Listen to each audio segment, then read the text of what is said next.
નમસ્કાર વિદ્યાર્થી મિત્રો, ફરી એકવાર તમારું સ્વાગત છે અમારી આ યુટ્યુબ ચેનલમાં. તો મિત્રો, આજે આપણે આ વિડીયોમાં એકમ કસોટી પેપર સોલ્યુશન જોવાના છીએ. તેમાં આપણો આજનો વિષય સામાજિક વિજ્ઞાનનો રહેવાનો છે. તેમાં આપણું ધોરણ રહેશે ધોરણ 9નું પેપર સોલ્યુશન આપણે આ વિડીયોમાં જોવાના છીએ. ધોરણ 9, તારીખ છે મિત્રો 26/9/2024. કેટલી તારીખ રહેશે? 26/9/2024 આપણી તારીખ રહેશે. સમય રહેશે આપણો 1 કલાક. કુલ ગુણ રહેશે 25. તો સાહિત્ય તમારે પૂરેપૂરું પેપર સોલ્યુશન જોવાનું રહેશે. ચેનલમાં નવો હોય તો ચેનલને સબસ્ક્રાઈબ કરી દેજો અને બેલ આઇકન દબાવી દેજો. અને જો તમારે આની પીડીએફ અને ફોટા જોતા હોય તો મિત્રો આપણે ટેલિગ્રામ અને વોટ્સઅપ ચેનલ વન એજ્યુકેશન ગુજરાતને જોઈન કરી શકો છો. તેની લિંક તમને ડિસ્ક્રિપ્શનમાંથી મળી જશે. તો મિત્રો, આપણે સોલ્યુશન સ્ટાર્ટ કરી દઈએ. તો વિભાગ એ છે, નીચે આપેલા પ્રશ્નોના યોગ્ય વિકલ્પ આપીને જવાબ લખો. ઇટાલીમાં ફાસિસ્ટ પક્ષની સ્થાપના કોણે કરી હતી? તો ઇટાલીમાં ફાસિસ્ટ પક્ષની સ્થાપના મુસોલિની દ્વારા કરવામાં આવી હતી. કોના દ્વારા? મુસોલિની દ્વારા ફાસિસ્ટ પક્ષની સ્થાપના કરવામાં આવી હતી. હિટલરે છે નાઝી પક્ષની સ્થાપના કરી હતી. તો આવી રીતે અમારે જવાબ દેવાનો રહેશે. પછી બીજા નંબરનો ક્વેશ્ચન છે, ફાસિસ્ટ પક્ષનું પ્રતીક કયું હતું? તો ફાસિસ્ટ પક્ષ બન્યું હતું દાંતરડું. શું હતું? લાકડાને ભારી અને કુલ્હાડી છે એ છે લાકડાની ભારી અને કુહાડી છે એ ફાસિસ્ટ પક્ષનું પ્રતીક હતું. જાપાનના હિરોશિમા અને નાગાસાકી શહેરો ઉપર કયા દેશે અણુબોમ્બ ફેંક્યા? તો અમેરિકાએ અણુબોમ્બ ફેંક્યા હતા. ચોથા નંબરનો ક્વેશ્ચન છે, વિશ્વભરમાં દર વર્ષે કયા દિવસને યુએન દિવસ તરીકે ઉજવવામાં આવે છે? તો 24 ઓક્ટોબરના રોજ યુએન દિવસ તરીકે ઉજવવામાં આવે છે. કયું? 24 ઓક્ટોબરના દિવસને યુએન દિવસ તરીકે ઉજવવામાં આવે છે. આંતરરાષ્ટ્રીય અદાલતનું કાયમી મથક ક્યાં આવેલું છે? તો આંતરરાષ્ટ્રીય અદાલતનું કાયમી મથક નેધરલેન્ડના હેગ ખાતે આવેલું છે. ક્યાં? નેધરલેન્ડના હેગ ખાતે આવેલું છે. ગાંધીજીના રાજકીય ગુરુ કોણ હતા? તો ગાંધીજીના રાજકીય ગુરુ ગોપાલકૃષ્ણ ગોખલે હતા. કોણ હતા? ગોપાલકૃષ્ણ ગોખલે ગાંધીજીના રાજકીય ગુરુ હતા. પછી આધ્યાત્મિક ગુરુ કોણ હતા? શ્રીમદ રાજચંદ્ર હતા. વૈચારિક ગુરુ લિયો ટોલ્સ્ટોય હતા. પછી છે, સ્વરાજ મારો જન્મસિદ્ધ હક છે અને હું તેને લઈને જ જંપીશ, આ વિધાન કોણે કહ્યું છે? તેમાં આપણો આન્સર હશે બાળ ગંગાધર ટિલક દ્વારા કહેવામાં આવેલું છે. તો જવાબ આવી રીતે સાહિત્ય તમારે જોઈ લેવાનું રહેશે. ચેનલમાં ન હોય તો ચેનલ સબસ્ક્રાઈબ કરી લેજો. પછી છે, કયા વાયસરોએ બંગાળના 2 ભાગલા પાડ્યા? તો કરઝન દ્વારા બંગાળના 2 ભાગલા પાડવામાં આવ્યા હતા 1905માં. પશ્ચિમ બંગાળ, વેસ્ટ બેંગોલ આપણું જે હાલનું છે, પશ્ચિમ પૂર્વ બંગાળ, પશ્ચિમ બંગાળ. કઈ નદીને દક્ષિણની ગંગા કહેવામાં આવે છે? તો ગોદાવરીને દક્ષિણની ગંગા કહેવામાં આવે છે. તેને વૃદ્ધ ગંગા પણ કહેવામાં આવે છે. દ્વીપકલ્પીય નદીઓ માટે કયો પર્વત મુખ્ય જળ વિભાજક છે? તો પશ્ચિમ ઘાટ છે મુખ્ય જળ વિભાજક છે. જેવી રીતે આપણે જોઈએ તો આપણો ઇન્ડિયાનો નકશો આવી રીતે છે.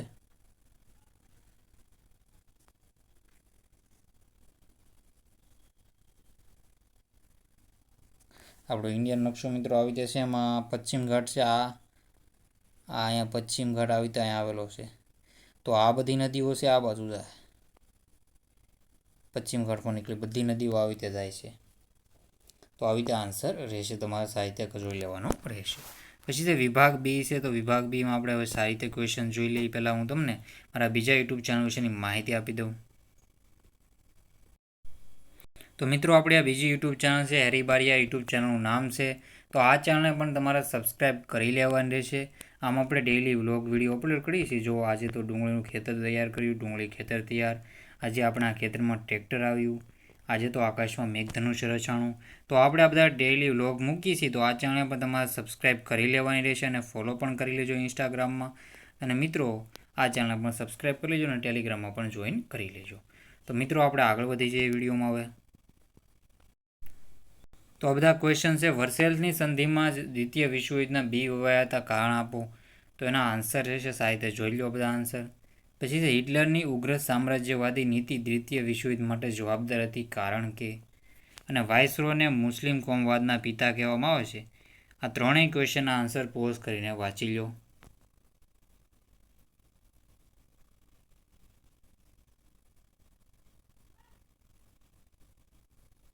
તો સાહિત્ય તમારા આન્સર જવાના રહેશે.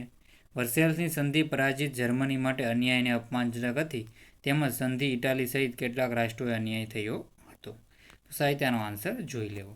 રોલેક્ટ એક ગાંધીજીએ કાળો કાયદો કહ્યો, કારણ કે ડેલ્ટા કોને કહે છે? તો સાહિત્ય મિત્રો આના જવાબ તમારે જોઈ લેવાના રહેશે.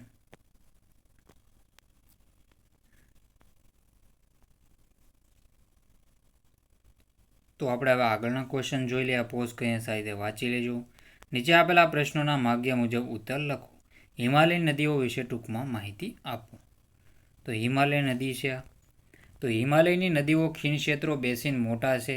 અનેક નદીઓ હિમાલયમાં તીવ્ર ઢોળાવાળી ઊંડી ખીણો અને વિશિષ્ટ કોતરો બનાવ્યા છે. આ નદીઓમાં ચોમાસામાં વરસાદથી અને ઉનાળામાં હિમાલયના શિખરોનો બરફ પીગળવાથી પાણી આવ્યા કરે છે. તેથી તે બારમાસી કાયમી છે. તે પર્વતાવસ્થામાં તીવ્ર ઘસારો કરી રેતી અને કાપના મેદાનમાં ખસેડી લાવે છે, જ્યાં નિક્ષેપણ ક્રિયાથી પૂરના મેદાન, ભેખડો, તટબંધ વગેરે સ્વરૂપો રચાય છે.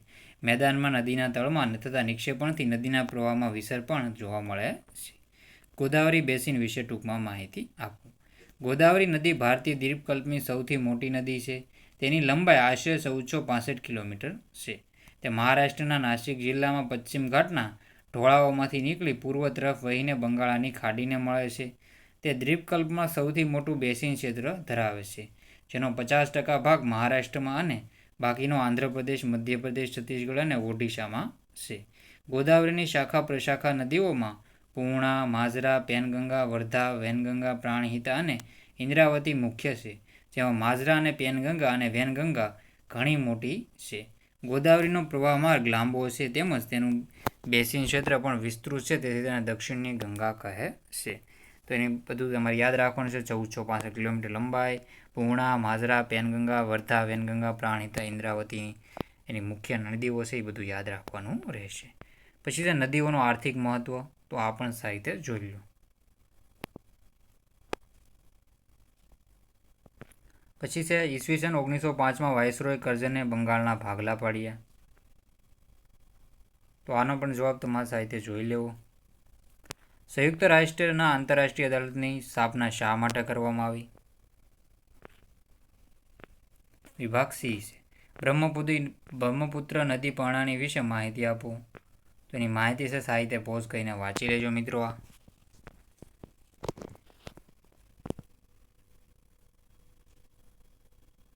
તો સાહિત્યનો આન્સર જોઈ લેવાનું રહેશે. દિહાંગ સીતાંગ બ્રહ્મપુત્ર નામે બાંગ્લાદેશમાં જમુના, તિબેટમાં સાંગપો પાણીને કાપ ઓછા હોય છે, ભારતમાં અસમમાં વરસાદ અને વાળા પ્રદેશમાંથી વહે છે તો વધારે કાપને એવું લઈને આવે છે. બધું વાંચી લેજો સાહિત્ય.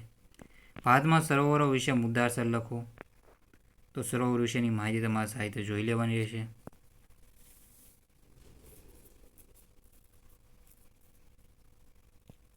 તો સાહિત્ય તમે પોઝ કરીને મિત્રો વાંચી લેજો.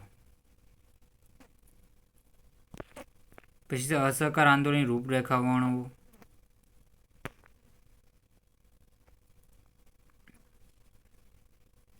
રચનાત્મક અને કાર્યાત્મક, ખંડાત્મક બધું વાંચી લેવું.